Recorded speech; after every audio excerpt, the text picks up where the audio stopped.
നിങ്ങളൊരു മന്തി അഡിക്റ്ററാണോ? മന്തി എന്ന ഫുഡ് നിങ്ങളുടെ ഫേവറേറ്റ് ഭക്ഷണമാണെങ്കിൽ പുതിയ പഠന റിപ്പോർട്ട് പ്രകാരം മന്തി വിത്ത് മയോണൈസ് കുഴച്ചിട്ട് നമ്മൾ അടിച്ചു മാറുന്ന മന്തി മാരകമായ അസുഖങ്ങൾക്ക് വരെ കാരണമാകുമെന്ന് പുതിയ പഠന റിപ്പോർട്ട് പുറത്തു വരുന്നു. എന്റെ പല ചലഞ്ച് വീഡിയോസുകളിലും ഞാൻ ക്വസ്റ്റ്യൻ ചോദിച്ചിട്ട് ആൻസർ പറയുന്ന അധിക വീഡിയോസുകളിലും കുട്ടികൾ പോലും എന്നോട് റിക്വസ്റ്റ് ചെയ്തത് അൽഫാം മന്തിയാണ്. അത്രക്കും കുട്ടികളിൽ പോലും കൂടുതൽ ആകർഷണീയമാക്കപ്പെടുന്ന ഫേവറബിൾ ആയ ഫുഡായി മന്തി ഇന്ന് മാറിക്കൊണ്ടിരിക്കുകയാണ്. അപ്പോൾ ഇത്തരം മന്തി അഡിക്റ്റേഴ്സിന് അതിന്റെ പരിഹാര മാർഗവും സൊല്യൂഷൻസിനെ, ഈ പ്രോബ്ലംസിനെ എങ്ങനെ സോൾവ് ചെയ്യാമെന്ന് കൂടി ആ റിപ്പോർട്ടിൽ പറഞ്ഞു തരുന്നുണ്ട്.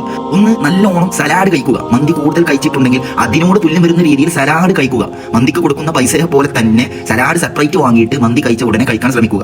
2, മയോണൈസിന്റെ ആധിക്യം കുറക്കുക.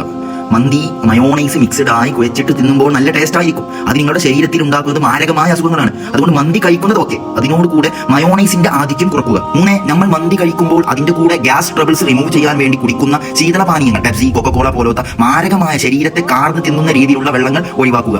4, നിങ്ങൾ രാത്രിയാണ്, നൈറ്റാണ് മന്തി കഴിക്കാൻ പോയതെങ്കിൽ ഭക്ഷണം കഴിച്ച ഉടനെ തന്നെ അല്പം നടക്കുക. വിശ്രമത്തിന് വേണ്ടി ബെഡിൽ ചാടി കിടക്കരുത്. പ്രത്യേകിച്ച് ഫാമിലിയോട് കൂടെയാണ് നിങ്ങൾ രാത്രി മന്തി കഴിച്ചിട്ടുള്ളതെങ്കിൽ നമ്മുടെ ശരീരത്തിന്റെ കപ്പാസിറ്റി പോലും നമ്മുടെ പിഞ്ചു കുഞ്ഞുങ്ങളുടെ ശരീരത്തിൽ ഉണ്ടാവുകയില്ല. സോ വെരി ഡേഞ്ചർ ആയിരിക്കും. അതുകൊണ്ട് മന്തി അഡിക്റ്റേഴ്സ്, മന്തി ഫേവറബിൾ ഫുഡായ എല്ലാ വ്യക്തികളും, എല്ലാ പേഴ്സൺസും ഈ കാര്യങ്ങൾ നിർബന്ധമായും ശ്രദ്ധിക്കാൻ ശ്രമിക്കുക. അതുപോലെ നിങ്ങളുടെ ഏതെങ്കിലും ഫ്രണ്ട്സുകൾ ഇത്തരം അഡിക്റ്റ് ആയവരുണ്ടെങ്കിൽ അവർക്ക് ഈ വീഡിയോ ഒന്ന് ഷെയർ ചെയ്യുക. കാരണം നമ്മെ സ്വയത്തെ കൊല്ലുന്ന, നാം തന്നെ വരുത്തി വെക്കുന്ന മാരകമായ അസുഖങ്ങളിൽ നിന്ന് നമ്മെ സംരക്ഷിക്കാൻ നമ്മുടെ തന്നെ ഉത്തരവാദിത്തമാണ്.